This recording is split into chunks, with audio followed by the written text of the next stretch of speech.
Back to my YouTube channel. আজি আহিছিলোঁ ছট পূজা চাবলৈ।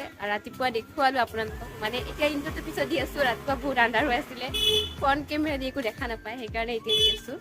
তো ছট পূজা চাবলৈ আহিছিলোঁ, আপোনালোকক ছট পূজা দেখুৱাওঁ। বলক ভিডিঅ'টো আগৰ পৰা ষ্টাৰ্ট কৰোঁ, মানে কালি সন্ধিয়াৰ পৰা ষ্টাৰ্ট কৰোঁ, তেতিয়া চাই ভাল পাব।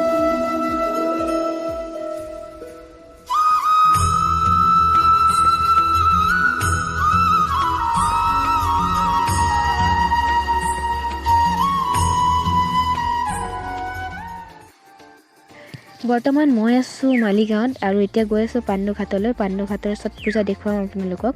এই পূজাটো মেইনলি সূৰ্য দেৱতাক কৰা হয় আৰু সূৰ্য দেৱতাৰ অস্ত হোৱা সময়ৰ পৰা এই পূজাটো আৰম্ভ হয় আৰু ছেকেণ্ড দিনা সূৰ্য দেৱতা যেতিয়া উদয় হ'ব তেতিয়া এই পূজাটো আৰম্ভ হয়। আৰু এতিয়া আপোনালোকক দেখুৱাওঁ বলক, ছট পূজা নদীৰ কাষৰ ব্ৰহ্মপুত্ৰ পাৰত কৰি থকা ছট পূজাৰ আয়োজন। আৰু এই পূজাটো কৰিবলৈ বামুণ নালাগে, তেওঁলোকৰ যিসকল মায়ে কৰে, যিসকল নাৰীয়ে কৰে, তেওঁলোকে নিজেই মন্ত্ৰ মাতি কৰিব পাৰে এই পূজাটো। আৰু এই পূজাটো কৰিবলৈ নদী বা পুখুৰীৰ প্ৰয়োজন হয়, যিহেতু পানীৰ কাষত কৰা হয় এই পূজাটো। আৰু এয়াই চাওক, ছট পূজাৰ আয়োজন চলি আছে আৰু তেওঁলোকে ছট পূজা কৰি আছে। ছট পূজাৰ বিষয়ে যোনে ভালকৈ জানে তেওঁলোকে কমেণ্ট কৰি দিব। কোনোবাই যদি এই ভিডিঅ'টো চাই আছে, সেই কমেণ্টটো মই পিন কৰি দিম। মই যিমানখিনি জানিছোঁ অলপ তাকে কৈছোঁ।